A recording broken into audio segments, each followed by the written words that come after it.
ഇന്ന് ജിയോ പൊളിറ്റിക്സിൽ വലിയ തോതിൽ വൻ ശക്തികൾ മാറി മറിയുന്ന വമ്പൻ വിഷയങ്ങളാണ് ഒന്നിച്ച് അന്താരാഷ്ട്ര തലത്തിൽ തന്നെ ചർച്ചയാകുന്നത്.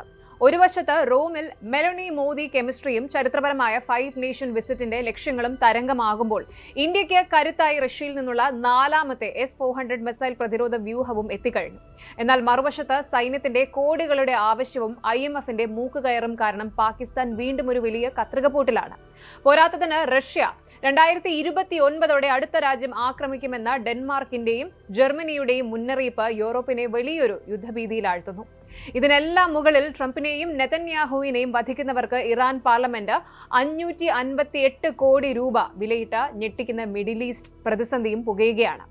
ലോകത്തെ വിറപ്പിക്കുന്ന ഈ മെഗാ അപ്ഡേറ്റുകൾ ഓരോന്നും പരിശോധിക്കാം. വെൽക്കം ടു ലോക. ഗ്ലോബൽ പൊളിറ്റിക്സിൽ ഇപ്പോൾ ഏറ്റവും വലിയ ചർച്ച എന്താണ് എന്നറിയാമോ? നമ്മുടെ പ്രധാനമന്ത്രി നരേന്ദ്രമോദിയുടെ മെഗാ 5 നേഷൻ ടൂർ തന്നെയാണ്. അതെ, ലോകം മുഴുവൻ ഉറ്റുനോക്കിയ 5 രാജ്യങ്ങളുടെ പര്യടനം ഇപ്പോൾ അതിന്റെ അവസാന ലാപ്പിലേക്ക് എത്തിയിരിക്കുകയാണ്. പ്രധാനമന്ത്രി മോദി ഇപ്പോൾ എവിടെയാണ് എന്നറിയാമോ? സാക്ഷാൽ റോമിലാണ്. ഇറ്റലിയുടെ തലസ്ഥാനമായ റോമിൽ ലാൻഡ് ചെയ്ത മോദിക്ക് ലഭിച്ച സ്വീകരണം കണ്ടാൽ ഏതൊരു ഇന്ത്യക്കാരന്റെയും നെഞ്ച് മാനം കൊണ്ട് വികരിക്കും.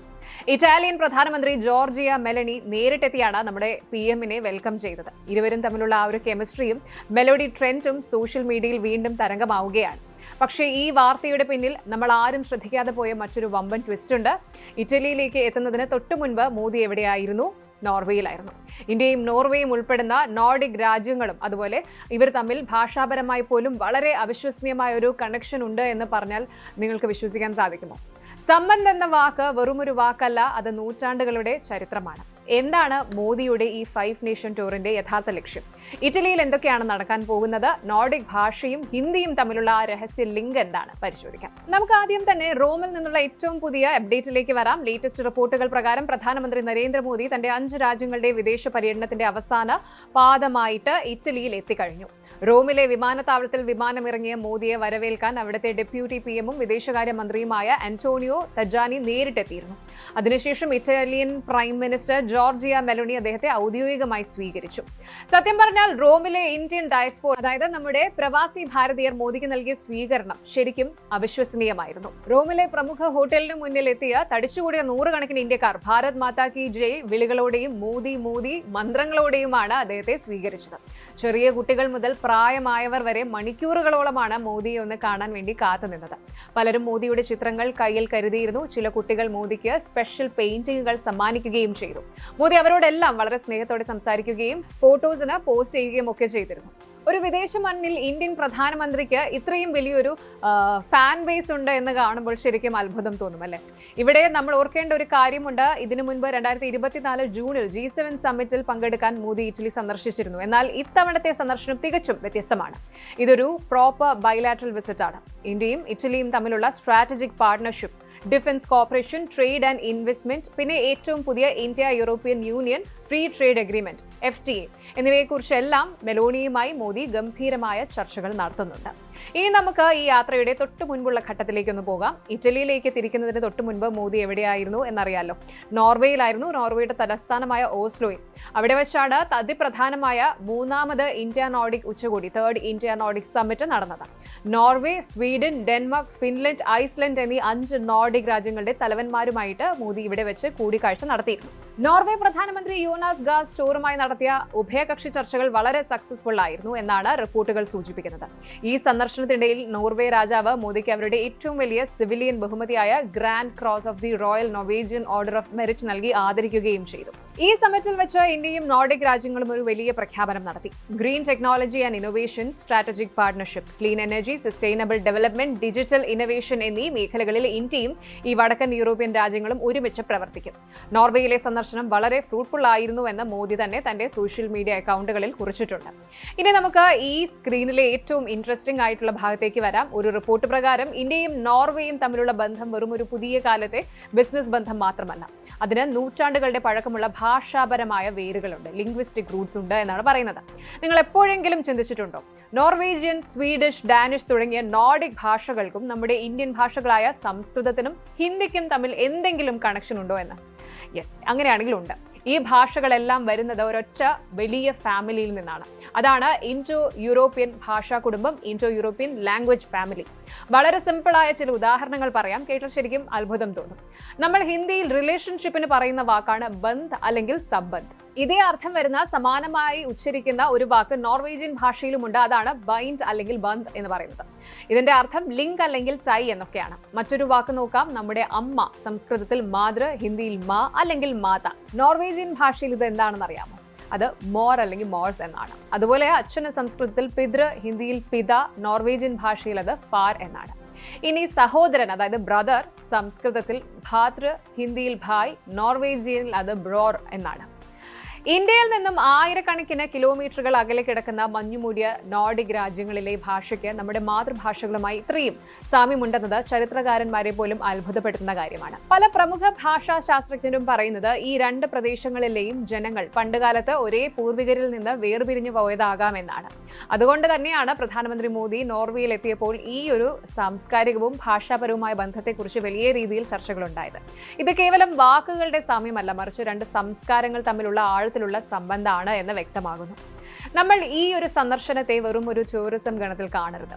ഇതൊരു പക്ക ജിയോ പൊളിറ്റിക്കൽ മാസ്റ്റർ സ്ട്രോക്ക് ആണ്. നിലവിലെ ആഗോള സാഹചര്യത്തിൽ, അതായത് യുദ്ധങ്ങളും സാമ്പത്തിക പ്രതിസന്ധികളും ലോകത്തെ ഉലയ്ക്കുന്ന ഈ ഒരു സമയത്ത് ഇന്ത്യ യൂറോപ്പുമായി ഇത്രയും ശക്തമായ ഒരു സഖ്യം ഉണ്ടാക്കുന്നത് എന്തിനാണ് എന്ന് ചിന്തിക്കണ്ടേ? ആദ്യത്തെ കാരണം ചൈനയ്ക്കുള്ള മറുപടിയാണ്. യൂറോപ്യൻ രാജ്യങ്ങളിൽ ചൈന തങ്ങളുടെ സ്വാധീനം വർദ്ധിപ്പിക്കാൻ കാലങ്ങളായിട്ട് ശ്രമിക്കുന്നുണ്ട്. എന്നാൽ ഇന്ത്യ ഇപ്പോൾ യൂറോപ്പിലെ പ്രമുഖ രാജ്യങ്ങളുമായും അതോടൊപ്പം സാങ്കേതിക വിദ്യയിൽ ഏറെ മുന്നിൽ നിൽക്കുന്ന നോർഡിക് രാജ്യങ്ങളുമായും നേരിട്ട് സഖ്യമുണ്ടാക്കുകയാണ്. ഇത് ചൈനയുടെ one belt one road BRI പോലുള്ള പദ്ധതികൾക്ക് വലിയൊരു ബദലാണ്. ഇനി രണ്ടാമത്തെ കാരണം എന്ന് പറയുന്നത് സാങ്കേതിക വിദ്യയും നിക്ഷേപവുമാണ്. Green energy, wind power, hydrogen fuel, semiconductor നിർമ്മാണം തുടങ്ങിയ മേഖലകളിൽ ലോകത്തെ ഏറ്റവും മികച്ച ടെക്നോളജി കൈവശമുള്ളവരാണ് നോർഡിക് രാജ്യങ്ങൾ. ഇന്ത്യയെ ഒരു ഗ്ലോബൽ മാനുഫാക്ചറിംഗ് ഹബ്ബാക്കി മാറ്റാൻ ഈ സാങ്കേതിക വിദ്യകൾ നമുക്ക് അത്യാവശ്യമാണ്. മോദിയുടെ ഈ സന്ദർശനത്തിലൂടെ കോടിക്കണക്കിന് രൂപയുടെ വിദേശ നിക്ഷേപമാണ് ഇന്ത്യയിലേക്ക് ഒഴുകാൻ പോകുന്നത്. ഇനി മൂന്നാമത്തെ കാരണം എന്ന് പറയുന്നത് ഇറ്റലിയുമായിട്ടുള്ള സ്ട്രാറ്റജിക് പാർട്ണർഷിപ്പാണ്. യാത്രയുടെ അവസാന സ്റ്റോപ്പ് ഇറ്റലിയിലെ റോം ആയിരുന്നു. ഇറ്റാലിയൻ പ്രധാനമന്ത്രി ജോർജിയ മെലോണിയുമായി മോദി നടത്തിയ കൂടിക്കാഴ്ച ആഗോള മാധ്യമങ്ങളിൽ വലിയ തരംഗമാണ് ഉണ്ടാക്കിയത്. ഇരുവരും ഒരുമിച്ചിറക്കിയ പ്രസ്താവനയിൽ ഇൻഡോ മെഡിറ്ററേനിയൻ കോറിഡോറിനെ കുറിച്ച് എടുത്തു പറയുന്നുണ്ട്. അതായത് ഇൻഡോ പസഫിക് മേഖലയും മെഡിറ്ററേനിയൻ കടൽ മേഖലയും ഇനി സാമ്പത്തികമായും സുരക്ഷാപരമായും പരസ്പരം ബന്ധിക്കപ്പെടാൻ പോവുകയാണ്. ഇതിനായിട്ട് 2025-29 കാലയളവിലേക്കുള്ള ഒരു മാസ്റ്റർ പ്ലാനും ഇരു രാജ്യങ്ങളും ചേർന്ന് തയ്യാറാക്കി കഴിഞ്ഞു. Defence, manufacturing, space technology, clean energy എന്നിവയിൽ ഇന്ത്യയും ഇറ്റലിയും ഇനി ഒന്നിച്ച് മുന്നോട്ട് പോകും. ഇതിനിടയിൽ കാശിയിലെ, അതായത് വാരണാസി ചിത്രങ്ങൾ വരച്ച ഇറ്റാലിയൻ ചിത്രകാരൻ ജിയാംബോലോ ടൊമാസെറ്റിയെ നേരിട്ട് കണ്ട് മോദി അഭിനന്ദിച്ചതും വലിയ വാർത്തയായിരുന്നു. മെലോണിയുടെ നേതൃത്വത്തിലുള്ള ഇറ്റലി ഇന്ന് യൂറോപ്പിൽ ഇന്ത്യയുടെ ഏറ്റവും വിശ്വസ്തരായ സുഹൃത്തുക്കളിൽ ഒന്നാണ്. ഡിഫൻസ് മാനുഫാക്ചറിംഗിൽ ഇന്ത്യയും ഇറ്റലിയും തമ്മിൽ വലിയ കരാറുകളാണ് ഇപ്പോൾ ഒപ്പുവെക്കുന്നത്. ഇന്ത്യൻ മഹാസമുദ്രത്തിലെയും ഇൻഡോ പസഫിക് മേഖലയിലെയും സുരക്ഷ ഉറപ്പാക്കാൻ ഇറ്റലിയുടെ സഹായം ഇന്ത്യക്ക് വലിയ കരുത്താകും. അപ്പോൾ കാര്യങ്ങൾ വളരെ വ്യക്തമാണ്. പ്രധാനമന്ത്രി നരേന്ദ്രമോദിയുടെ ഈ 5 രാജ്യങ്ങളുടെ പര്യടനം ഇന്ത്യൻ നയതന്ത്ര ചരിത്രത്തിലെ ഒരു പുതിയ അധ്യായമാണ് തുറന്നിരുന്നത്. ഈ മെഗാ സന്ദർശനം വഴി $70 ബില്യൺ മൂല്യമുള്ള ഉഭയകക്ഷി വ്യാപാരത്തിനാണ് പുതിയൊരു ജീവൻ ലഭിച്ചിരിക്കുന്നത്. നോർവേയിലെ ഭാഷാപരമായ സംബന്ധം മുതൽ റോമിലെ മെലോണിയുമായിട്ടുള്ള സ്ട്രാറ്റജിക് ഡീലുകൾ വരെ ഇന്ത്യ ലോകവേദിയിൽ എത്രത്തോളം ശക്തമായി മാറിക്കഴിഞ്ഞു എന്നതിന്റെ തെളിവാണ് നമ്മൾ ഇപ്പോൾ കണ്ടുകൊണ്ടിരിക്കുന്നത്. ഭാരതം ലോകത്തിന്റെ വിശ്വമിത്രനായി മാറിക്കഴിഞ്ഞു എന്നതിന്റെ കൃത്യമായ സൂചനയാണിത്. ലോകം മുഴുവൻ ഇന്ത്യക്ക് പിന്നാലെ അണിനിരക്കുന്ന ഒരു കാഴ്ചയാണ് ഇത്. പാകിസ്ഥാൻ എപ്പോഴെങ്കിലും സമാധാനമായി ഇരുന്നിട്ടുണ്ടോ എന്ന് ചോദിച്ചാൽ ഇല്ല എന്ന് പറയേണ്ടി വരും. ഇപ്പോൾ പുറത്തുവരുന്ന വാർത്തകൾ സൂചിപ്പിക്കുന്നത് പാകിസ്ഥാൻ ചരിത്രത്തിലെ ഏറ്റവും കടുത്തൊരു ആഭ്യന്തര യുദ്ധത്തിലേക്ക്, ചോര ചിന്തുന്ന യുദ്ധമല്ല, ഒരു സാമ്പത്തിക വടംവലിയിലേക്ക് പോവുകയാണ് എന്നാണ്. ഒരു വശത്ത് ദാരിദ്ര്യവും പണപ്പരുവവും മൂലം ശ്വാസം മുട്ടുന്ന പാവം ജനങ്ങൾ, മറുവശത്ത് രാജ്യം പാപ്പരാവാതിരിക്കാൻ കടം തന്ന അന്താരാഷ്ട്ര നാണയനിധി IMFന്റെ കടുത്ത നിബന്ധനകൾ. ഇതിനെല്ലാം അപ്പുറം രാജ്യത്തെ യഥാർത്ഥത്തിൽ നിയന്ത്രിക്കുന്ന പാക് സൈന്യത്തിന്റെ അത്യാഗ്രഹങ്ങൾ. തോക്കിൻ മുനയിൽ നിൽക്കുന്ന പാക് ഖജനാവിന്റെയും അവിടെ ഷെഹബാസ് ഷെരീഫ് സർക്കാർ നേരിടുന്ന കടുത്ത അഗ്നിപരീക്ഷയുടെയും ഞെട്ടിക്കുന്ന വിവരങ്ങളാണ് ഇപ്പോൾ പുറത്തുവരുന്നത്. തൊട്ടടുത്ത അയൽരാജ്യമായ ഇറാനിൽ നടക്കുന്ന യുദ്ധത്തിന്റെ ആഘാതങ്ങൾ പശ്ചിമേഷ്യയും ദക്ഷിണേഷ്യയും ഒരുപോലെ ഉലയ്ക്കുകയാണ്. ഇതിനിടയിലാണ് പാകിസ്ഥാനിൽ നിന്ന് അടുത്ത ബജറ്റിനെ കുറിച്ചുള്ള ഒരു വമ്പൻ വാർത്ത വരുന്നത്. എന്താണ് പാക് സൈന്യത്തിന്റെ പുതിയ ആവശ്യം? IMF എന്തുകൊണ്ടാണ് പാകിസ്ഥാന് അന്ത്യശാസനം നൽകിയിരിക്കുന്നത്? പരിശോധിക്കാം. ഓപ്പറേഷൻ സിന്ദൂർ ഉണ്ടാക്കിയ കടുത്ത സൈനിക ആഘാതങ്ങളിൽ നിന്നും സാമ്പത്തിക നഷ്ടങ്ങളിൽ നിന്നും പാകിസ്ഥാൻ ഇനിയും പൂർണ്ണമായി മുക്തമായിട്ടില്ല. ഇപ്പോഴിതാ വരാനിരിക്കുന്ന 2026-27 സാമ്പത്തിക വർഷത്തെ പ്രതിരോധ ബജറ്റിൽ വൻ വർധനവ് വേണമെന്ന ആവശ്യവുമായി പാക് സൈന്യം രംഗത്തെത്തിയിരിക്കുകയാണ്. വിദേശ മാധ്യമങ്ങൾ പുറത്തുവിട്ട ഡിപ്ലോമാറ്റിക് റിപ്പോർട്ടുകൾ പ്രകാരം ഇത്തവണ തങ്ങളുടെ വിഹിതത്തിന്റെ 20 മുതൽ 25% വരെ വർധനവാണ് ഫീൽഡ് മാർഷൽ അസീം മുനീറിന്റെ നേതൃത്വത്തിലുള്ള സൈനിക നേതൃത്വം ആവശ്യപ്പെട്ടിരിക്കുന്നത്. ജനങ്ങൾ പട്ടിണി കിടക്കുമ്പോഴാണ് സൈന്യത്തിന് അത്യാധുനിക ആയുധങ്ങൾ വാങ്ങാൻ ഈ കോടികൾ ചോദിക്കുന്നത്. ഈ കടുത്ത സമ്മർദ്ദം പാക് പ്രധാനമന്ത്രി ഷെഹബാസ് ഷെരീഫിനെയും അദ്ദേഹത്തിന്റെ ധനകാര്യ മന്ത്രാലയത്തെയും വലിയൊരു കത്രികപ്പൂട്ടിലാക്കിയിരിക്കുകയാണ്. പാകിസ്ഥാന്റെ ചരിത്രം പരിശോധിച്ചാൽ ജനങ്ങളുടെ അടിസ്ഥാന ആവശ്യങ്ങളെക്കാൾ എപ്പോഴും മുൻഗണന ലഭിച്ചിട്ടുള്ളത് സൈന്യത്തിനാണ് എന്ന് നമുക്ക് കാണാൻ സാധിക്കും.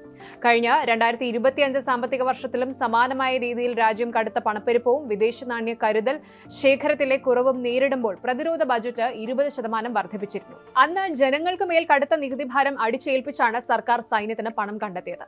ഇത്തവണയും അതിനുള്ള നീക്കമാണ് നടക്കുന്നത്. അടുത്ത മാസം ഫെഡറൽ ബജറ്റ് അവതരിപ്പിക്കാനിരിക്കെ പാക് ധനകാര്യ മന്ത്രാലയത്തിൽ നിന്നുള്ള ഉന്നത ഉദ്യോഗസ്ഥർ നൽകുന്ന സൂചനകൾ പ്രകാരം സൈന്യത്തിന്റെ ഈ ആവശ്യം പൂർണ്ണമായി അംഗീകരിക്കാൻ സർക്കാരിന് കഴിയില്ല. കടുത്ത സാമ്പത്തിക പ്രതിസന്ധി നിലനിൽക്കുന്നതിനാൽ പരമാവധി 5 മുതൽ 7% വരെയുള്ള ഒരു വർധനവ് മാത്രമേ മന്ത്രാലയം ആലോചിക്കുന്നുള്ളൂ. എന്നാൽ രാഷ്ട്രീയ ഭരണകൂടങ്ങളെ അട്ടിമറിക്കാൻ ഒരു മടിയുമില്ലാത്ത പാക് സൈന്യത്തെ പിണക്കിക്കൊണ്ട് എത്രത്തോളം മുന്നോട്ട് പോകാൻ ഷെഹബാസ് ഷെരീഫിന് സാധിക്കുമെന്നത് കണ്ടു തന്നെ അറിയണം. ഇറാൻ യുദ്ധത്തിന്റെ പശ്ചാത്തലത്തിൽ അതിർത്തിയിലെ സുരക്ഷാ വെല്ലുവിളികൾ ചൂണ്ടിക്കാണിച്ചാണ് സൈന്യം തങ്ങളുടെ ബജറ്റ് വർധനവിനെ ന്യായീകരിക്കുന്നത്. എന്നാൽ യഥാർത്ഥത്തിൽ രാജ്യത്തിന്റെ സമ്പദ് വ്യവസ്ഥയേക്കാൾ സ്വന്തം മിലിറ്ററി എസ്റ്റാബ്ലിഷ്മെന്റിന്റെ ഭദ്രതയ്ക്കാണ് സൈന്യം മുൻഗണന നൽകുന്നത്. ഇവിടെയാണ് IMFന്റെ എൻട്രി. പാകിസ്ഥാൻ ഇന്നും ഒരു പരമാധികാര രാഷ്ട്രമായി നിലനിൽക്കുന്നത് IMF നൽകുന്ന വലിയ സാമ്പത്തിക സഹായ പാക്കേജുകൾ കൊണ്ടാണ്.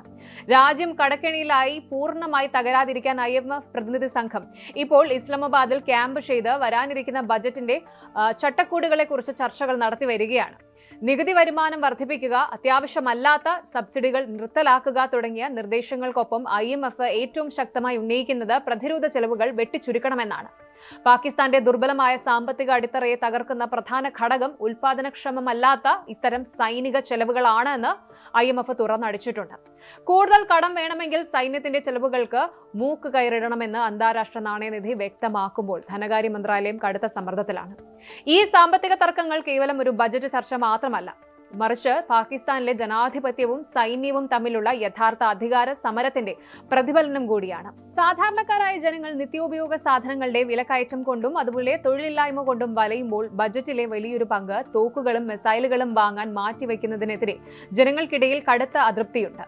മുൻ പ്രധാനമന്ത്രി ഇമ്രാൻഖാന്റെ പുറത്താക്കലിന് ശേഷം രാജ്യത്ത് നിലനിൽക്കുന്ന രാഷ്ട്രീയ ഭിന്നതകൾ ഈ പ്രതിസന്ധിയെ കൂടുതൽ വഷളാക്കുന്നു. ജനപിന്തുണയില്ലാത്ത ഷെഹബാസ് ഷെരീഫ് സർക്കാരിന് സൈന്യത്തിന്റെ പിന്തുണയില്ലാതെ മുന്നോട്ടു പോകാൻ കഴിയില്ല എന്ന അവസ്ഥയെ ജനറൽ അസീം മുനീർ തന്റെ സ്വന്തം താൽപര്യങ്ങൾക്കായി കൃത്യമായി ഉപയോഗിക്കുകയാണ്. പ്രതിരോധ ബജറ്റ് വർദ്ധിപ്പിച്ചാൽ അത് ജനങ്ങളുടെ മേൽ കൂടുതൽ നികുതി അടിച്ചേൽപ്പിക്കുന്നതിന് കാരണമാകും. ഇത് സർക്കാരിനെതിരെയുള്ള ജനരോഷം വർദ്ധിപ്പിക്കുകയും അതേസമയം ബജറ്റ് വെട്ടിക്കുറച്ചാൽ അത് സൈന്യത്തിന്റെ കടുത്ത നടപടികൾക്കും അട്ടിമറിക്കും കാരണമാകും. ഈ രണ്ട് വഴികളും ഷെഹബാസ് ഷെരീഫ് സർക്കാരിന് ഒരുപോലെ അപകടകരമാണ്, അല്ലെങ്കിൽ ഒരു ഡെഡ് എൻഡ് ആണെന്ന് പറയണം. പാകിസ്ഥാൻ നേരിടുന്ന ഈ പ്രതിസന്ധി ആ രാജ്യത്തിന്റെ മാത്രം പ്രശ്നമല്ല, മറിച്ച് ഇന്ത്യ ഉൾപ്പെടുന്ന ദക്ഷിണേഷ്യൻ മേഖലയുടെ സുരക്ഷയെ തന്നെ ബാധിക്കുന്ന ഒന്നാണ്. കാരണം ആണവായുധങ്ങളുള്ള ഒരു രാജ്യം സാമ്പത്തികമായി പാപ്പരാവുകയും അവിടുത്തെ ഭരണം പൂർണ്ണമായി സൈന്യത്തിന്റെയോ അല്ലെങ്കിൽ അവിടുത്തെ തീവ്രവാദ ഗ്രൂപ്പുകളുടെയോ നിയന്ത്രണത്തിലാവുകയും ചെയ്യുന്നത് ലോകത്തിന് തന്നെ വലിയൊരു ഭീഷണിയാണ്. സൈന്യത്തിന് കൂടുതൽ പണം നൽകാൻ തക്കവണ്ണം ശക്തമല്ല പാകിസ്ഥാന്റെ സാമ്പത്തിക അവസ്ഥ എന്ന് അവിടുത്തെ ഭരണാധികാരികൾ തിരിച്ചറിയേണ്ട സമയം അതിക്രമിച്ചിരിക്കുകയാണ്. തോക്കുകൾ കൊണ്ട് ജനങ്ങളുടെ വിശപ്പ് മാറ്റാൻ കഴിയില്ല എന്ന പ്രായോഗിക സത്യം പാക് മിലിറ്ററി എസ്റ്റാബ്ലിഷ്മെന്റ് മനസ്സിലാക്കണം. IMF മുന്നോട്ട് വെക്കുന്ന നിർദ്ദേശങ്ങൾ അനുസരിച്ച് പ്രതിരോധ ചെലവുകൾ നിയന്ത്രിക്കുകയും ആ പണം രാജ്യത്തിന്റെ അടിസ്ഥാന വികസനത്തിനും വിദ്യാഭ്യാസത്തിനും ആരോഗ്യത്തിനും ഉപയോഗിക്കുകയും ചെയ്താൽ മാത്രമേ പാകിസ്ഥാന് ഈ തകർച്ചയിൽ നിന്ന് രക്ഷപ്പെടാൻ സാധിക്കുകയുള്ളൂ. വരാനിരിക്കുന്ന ബജറ്റിൽ ഷെഹബാസ് ഷെരീഫ് സർക്കാർ സ്വീകരിക്കുന്ന നിലപാടുകൾ പാകിസ്ഥാന്റെ വരും വർഷങ്ങളിലെ രാഷ്ട്രീയ സാമ്പത്തിക ഭാവിയെയും അവിടുത്തെ ജനാധിപത്യത്തിന്റെ നിലനിൽപ്പിനെയും നിർണ്ണയിക്കുന്നതിൽ നിർണായക പങ്ക് വഹിക്കും. പതിറ്റാണ്ടുകളായി ലോകത്തിലെ ഏറ്റവും സമാധാനമുള്ള, ഏറ്റവും പണക്കൊഴുപ്പുള്ള വൻകര ഏത് എന്ന ചോദ്യത്തിന് ഒരൊറ്റ ഉത്തരമേ ഉണ്ടായിരുന്നുള്ളൂ: യൂറോപ്പ്. എന്നാൽ ഇന്ന് ആ യൂറോപ്പ് ഒരു വൻ ദുരന്തത്തിന്റെ, ഒരു മഹായുദ്ധത്തിന്റെ വക്കിലാണ് എന്ന് പറഞ്ഞാൽ വിശ്വസിക്കാൻ സാധിക്കുമോ? അതെ, ഡെൻമാർക്കിന്റെ പ്രതിരോധ സേനാ മേധാവി, Danish chief of general staff general Michael Wiggers Hyldgaard പാരീസിൽ വെച്ച് നടത്തിയ ഒരു പ്രസ്താവന ഇപ്പോൾ ലോകമെമ്പാടും വലിയ അമ്പരപ്പാണ് ഉണ്ടാക്കിയിരിക്കുന്നത്. അദ്ദേഹം വളരെ ഓപ്പണായി പറഞ്ഞു, യൂറോപ്പ് ഒരു വലിയ യുദ്ധത്തിന് ഇനിയും സജ്ജമായിട്ടില്ല. വെറും വാക്കുകൾ പറയേണ്ട സമയം കഴിഞ്ഞുവെന്നും റഷ്യയിൽ നിന്നുള്ള ഭീഷണി നമ്മുടെ വാതിൽക്കൽ എത്തി നിൽക്കുകയാണ് എന്നും അദ്ദേഹം മുന്നറിയിപ്പ് നൽകുന്നു. എന്താണ് യൂറോപ്പിൽ ഇപ്പോൾ സംഭവിക്കുന്നത്? ജർമ്മനിയും ഡെൻമാർക്കും ഒരേപോലെ ഭയപ്പെടുന്നത് എന്തിനെയാണ്? വരാനിരിക്കുന്ന 5 വർഷങ്ങൾ യൂറോപ്പിന്റെ ഭൂപടം മാറ്റി വരയ്ക്കപ്പെടുമോ? പരിശോധിക്കാം. രണ്ടാം ലോക മഹായുദ്ധത്തിന് ശേഷം യൂറോപ്യൻ രാജ്യങ്ങൾ കരുതിയത് സാമ്പത്തിക സഹകരണത്തിലൂടെയും ബിസിനസ്സിലൂടെയും റഷ്യയെ തങ്ങളുമായി ബന്ധിപ്പിച്ചു നിർത്താമെന്നാണ്. എന്നാൽ വ്ളാഡിമിർ പുടിന്റെ യുക്രൈൻ അധിനിവേശം ആ ചിന്താഗതിയെ തകിടം മറിച്ചു. ഡാനിഷ് ജനറൽ ഹിൽഡ്ഗാർഡ് വ്യക്തമാക്കുന്നത്, നമ്മൾ ഇനി വെറുതെ ഇരുന്ന് രോഗനിർണയം നടത്തുകയല്ല വേണ്ടത്, അടിയന്തരമായി ചികിത്സ, അതായത് പ്രായോഗിക പ്രതിരോധം തുടങ്ങണം എന്നാണ്. റഷ്യയുടെ യുദ്ധസന്നദ്ധതയും അതുപോലെ അവരുടെ ആയുധ നിർമ്മാണവും പരിശോധിച്ചാൽ ഏതൊരു നിമിഷവും അവർ നേറ്റോ രാജ്യങ്ങൾക്ക് നേരെ തിരിയാം. ഇന്റലിജൻസ് ഏജൻസികളുടെ ലേറ്റസ്റ്റ് റിപ്പോർട്ട് പ്രകാരം 2027 മുതൽ 2033 വരെയുള്ള കാലയളവ് യൂറോപ്പിനെ സംബന്ധിച്ച് അതീവ നിർണായകമാണ്. ഈ വർഷങ്ങൾക്കുള്ളിൽ ഒരു വലിയ യുദ്ധം യൂറോപ്യൻ മണ്ണിൽ പൊട്ടിപ്പുറപ്പെട്ടേക്കാം. ഈ ഒരു മുന്നറിയിപ്പ് നൽകുന്നത് ഡെൻമാർക്ക് മാത്രമല്ല. ജർമ്മനിയിലെ പ്രതിരോധ മേധാവി ജനറൽ കാർസ്റ്റൻ ബ്രൂവർ അടുത്തിടെ നടത്തിയ വെളിപ്പെടുത്തൽ യൂറോപ്പിനെ ശരിക്കും ഞെട്ടിച്ചു. ലേറ്റസ്റ്റ് ഇന്റലിജൻസ് വിവരങ്ങൾ അനുസരിച്ച് റഷ്യ പ്രതിവർഷം 1000-ലധികം അത്യാധുനിക യുദ്ധ ടാങ്കുകളാണ് നിർമ്മിച്ചു കൂട്ടുന്നത്. ഇതിൽ ഭൂരിഭാഗവും യുക്രൈൻ അതിർത്തിയിലേക്കല്ല പോകുന്നത്, മറിച്ച് യൂറോപ്പിന് നേരെയാണ് അവർ സംഭരിച്ച് വെക്കുന്നത്. 2029ഓടെ നേറ്റോയുടെ ബാൾട്ടിക് അംഗരാജ്യങ്ങളെ ആക്രമിക്കാൻ റഷ്യ പൂർണ്ണ സജ്ജരാകുമെന്നാണ് ജർമ്മനി മുന്നറിയിപ്പ് നൽകുന്നത്. അതുകൊണ്ട് തന്നെ യൂറോപ്യൻ സൈന്യത്തോട് ജർമ്മൻ ജനറൽ ആവശ്യപ്പെടുന്ന ഒരൊറ്റ കാര്യമാണ് ഫൈറ്റ് ടു നൈറ്റ് ആറ്റിറ്റ്യൂഡ്, അതായത് ഇന്നു രാത്രി തന്നെ യുദ്ധമുണ്ടായാൽ നേരിടാൻ നമ്മൾ തയ്യാറായിരിക്കണം. ഈ കടുത്ത ഭീഷണി മുന്നിൽ കണ്ടുകൊണ്ട് European commission defence readiness road map 2030 എന്ന പേരിൽ ഒരു മെഗാ പ്ലാൻ തന്നെ തയ്യാറാക്കിയിട്ടുണ്ട്. ഏതായാലും വരും വർഷങ്ങളിൽ സ്വന്തം പ്രതിരോധ ശേഷി വർദ്ധിപ്പിക്കുകയും റഷ്യയെ തടയാൻ തക്ക ശക്തിയുള്ള ഒരു സംയുക്ത സൈന്യത്തെ കെട്ടിപ്പടുക്കുകയുമാണ് ഇതിന്റെ ലക്ഷ്യം. ഇവിടെയാണ് കഥയിലെ ഏറ്റവും വലിയ ട്വിസ്റ്റ് വരുന്നത്. യൂറോപ്പിന്റെ ഏക രക്ഷകൻ അമേരിക്കയാണെന്നായിരുന്നു ഇതുവരെ കരുതിയിരുന്നത്. എന്നാൽ ഡൊണാൾഡ് ട്രംപിന്റെ മടങ്ങിവരവോടെ അമേരിക്കൻ വിദേശ നയം തികച്ചും പ്രവചിക്കാൻ പറ്റാത്തതായി മാറി. ഗ്രീൻലൻഡ് സ്വന്തമാക്കാനുള്ള ട്രംപിന്റെ മുൻകാല ശ്രമങ്ങളും ഇറാനുമായിട്ടുള്ള സംഘർഷത്തിൽ യൂറോപ്പിനെ ബലമായി പങ്കാളിയാക്കാനുള്ള നീക്കങ്ങളും യൂറോപ്യൻ രാജ്യങ്ങളിൽ വലിയ ആശങ്ക ഉണ്ടാക്കിയിരുന്നു. സ്വന്തം സഖ്യകക്ഷികൾക്കെതിരെ പോലും സൈനിക ഭീഷണി മുഴക്കാനും സാമ്പത്തിക സമ്മർദ്ദങ്ങൾ ചെലുത്താനും അമേരിക്ക തയ്യാറാണ് എന്ന് ഡാനിഷ് ഡിഫൻസ് ഇന്റലിജൻസ് സർവീസിന്റെ റിപ്പോർട്ടുകൾ വ്യക്തമാക്കുന്നുണ്ട്. ചുരുക്കം പറഞ്ഞാൽ ഇനി സുരക്ഷയ്ക്കായിട്ട് അമേരിക്കയെ മാത്രം കണ്ണടച്ച് വിശ്വസിച്ചാൽ പണി പാളുമെന്ന് യൂറോപ്പ് തിരിച്ചറിഞ്ഞു കഴിഞ്ഞു. അവർക്ക് ഇനി സ്വന്തം കാലിൽ നിൽക്കേണ്ടി വരും. അപ്പോൾ യൂറോപ്പിന് മുന്നിൽ ഇപ്പോൾ 2 വഴികളാണുള്ളത്. ഒന്ന്, പഴയതുപോലെ അമേരിക്കയുടെ തണലിൽ സുരക്ഷിതരാണെന്ന് വിശ്വസിച്ചിരിക്കുക. പക്ഷേ ഇത് റഷ്യൻ ആക്രമണം ഉണ്ടായാൽ വലിയൊരു ദുരന്തത്തിന് കാരണമാകും. ഇനി രണ്ടാമത്തെ വഴി എന്ന് പറയുന്നത് അടിയന്തരമായി സ്വന്തം പ്രതിരോധ ബജറ്റുകൾ വർദ്ധിപ്പിച്ച് സൈനികമായിട്ട് സ്വയം പര്യാപ്തത കൈവരിക്കുക. പല രാജ്യങ്ങളും ഇപ്പോൾ തന്നെ അതിനുള്ള ത്യാഗങ്ങൾ ചെയ്തു തുടങ്ങിയിട്ടുണ്ട്. സാമ്പത്തിക സമൃദ്ധിയും സമാധാനവും മാത്രം കൊണ്ട് നിലനിൽക്കാൻ കഴിയില്ലെന്നും സ്വന്തം അതിർത്തികൾ കാക്കാൻ സ്വന്തമായ ആയുധം കയ്യിലേന്തണമെന്നുമുള്ള കൈപ്പേറിയ ചരിത്ര സത്യമാണ് യൂറോപ്പ് എന്ന് മനസ്സിലാക്കുന്നത്. സമയമാണ് ഇവിടെ ഏറ്റവും വലിയ വില്ലൻ. നഷ്ടപ്പെട്ട സമയം ഒരിക്കലും തിരികെ കിട്ടില്ല. അതുകൊണ്ട് തന്നെ വരാനിരിക്കുന്ന 5 വർഷങ്ങൾ യൂറോപ്പിന്റെ മാത്രമല്ല ഈ ലോകത്തിന്റെ തന്നെ ഭാവി നിർണ്ണയിക്കും. മിഡിൽ ഈസ്റ്റിൽ നിന്ന് ലോകത്തെ മുഴുവൻ വിറപ്പിക്കുന്ന തികച്ചും അവിശ്വസനീയമായ ഒരു അന്താരാഷ്ട്ര വാർത്തയാണ് ഇപ്പോൾ പുറത്തുവരുന്നത്. US പ്രസിഡന്റ് ഡൊണാൾഡ് ട്രംപിനെയും അതുപോലെ ഇസ്രായേൽ പ്രധാനമന്ത്രി ബെന്യാമിൻ നെതന്യാഹുവിനെയും വധിക്കുന്നവർക്ക് വൻ തുക പാരിതോഷികം പ്രഖ്യാപിച്ചിരിക്കുകയാണ് ഇറാൻ. വെറും ഒരു പ്രസ്താവനയല്ല ഇത്. ഇതിനായിട്ട് ഇറാൻ പാർലമെന്റ് നേരിട്ടൊരു ഔദ്യോഗിക നിയമനിർമ്മാണം തന്നെ നടത്താൻ പോവുകയാണ്. 50 മില്യൺ യൂറോ, അതായത് ഏകദേശം 58 മില്യൺ അമേരിക്കൻ ഡോളർ. ഇന്ത്യൻ കണക്കനുസരിച്ച് ഏകദേശം 558 കോടിയിലധികം രൂപയാണിത്. ഇരുവരുടെയും തലയ്ക്ക് വിലയിട്ടിരിക്കുന്നത്. ലോക ചരിത്രത്തിൽ തന്നെ ആദ്യമായിട്ടായിരിക്കാം ഒരു രാജ്യം മറ്റൊരു രാജ്യത്തിന്റെ തലവനെ വധിക്കാൻ പാർലമെന്റിൽ ബിൽ കൊണ്ടുവരുന്നത്. എന്താണ് ഈ നീക്കത്തിന് പിന്നിൽ? എന്താണ് ഇറാന്റെ ലക്ഷ്യം? പരിശോധിക്കാം. ഇറാന്റെ national security and foreign policy committee chairman Ibrahim അസീസിയെ ഉദ്ധരിച്ചാണ് പ്രമുഖ അന്താരാഷ്ട്ര മാധ്യമങ്ങൾ ഈ വാർത്ത റിപ്പോർട്ട് ചെയ്തിരിക്കുന്നത്. ഇറാൻ പാർലമെന്റ് വോട്ടിനിടാൻ ഒരുങ്ങുന്ന ഈ പ്രത്യേക ബില്ലിന്റെ പേര് ഇസ്ലാമിക് റിപ്പബ്ലിക്കിന്റെ സൈനിക സുരക്ഷാ സേനകളുടെ പരസ്പര നടപടി എന്നാണ്. ഈ ബില്ല് നിയമമാകുന്നതോടെ ട്രംപിനെയോ നെതന്യാഹുവിനെ വധിക്കുന്ന ഏതൊരു വ്യക്തിക്കോ സംഘടനയ്ക്കോ ഔദ്യോഗികമായി ഈ ഒരു തുക കൈമാറാൻ ഇറാന്റെ ഗവൺമെന്റിന് നിയമപരമായ അധികാരം ലഭിക്കും. ഈ ഒരു വിഷയത്തെക്കുറിച്ച് ഇറാന്റെ പ്രമുഖ പാർലമെന്റ് അംഗം മഹ്മൂദ് നബാവിയാൻ പറഞ്ഞത്, ചൂതാട്ടക്കാരനായ ട്രംപിനെയും കുട്ടികളെ കൊല ചെയ്യുന്ന നെതന്യാഹുവിനെയും നരകത്തിലേക്ക് അയക്കുന്നവർക്ക് ഉടൻ രാജ്യം വലിയ പ്രതിഫലം നൽകുമെന്നാണ്. ഇറാൻ ഇങ്ങനെ ഒരു കടുത്ത നീക്കത്തിലേക്ക് വരാൻ കൃത്യമായ ഒരു പശ്ചാത്തലമുണ്ട്. കഴിഞ്ഞ ഫെബ്രുവരിയിൽ അമേരിക്കയും ഇസ്രായേലും ചേർന്ന് ഇറാന്റെ സൈനിക സർക്കാർ കേന്ദ്രങ്ങൾ ലക്ഷ്യമാക്കി കടുത്ത വ്യോമാക്രമണങ്ങൾ നടത്തിയിരുന്നു. ലോകത്തെ ഞെട്ടിച്ച ആ ആക്രമണത്തിനിടയിലാണ് ഇറാന്റെ മുൻ പരമോന്നത നേതാവായിരുന്ന ആയത്തുള്ള അലി ഖമീനി കൊല്ലപ്പെട്ടത്. അതിന് പ്രതികാരമായി ഇറാൻ ഒട്ടനവധി മിസൈൽ ആക്രമണങ്ങളും ഹോർമുസ് കടലിടുക്കിൽ കപ്പലുകൾക്ക് ഉപരോധവും ഏർപ്പെടുത്തിയിരുന്നു. ഇത് ആഗോള ഇന്ധന വിതരണത്തെയും സാമ്പത്തിക വ്യവസ്ഥയും തകിടം മറിച്ചു.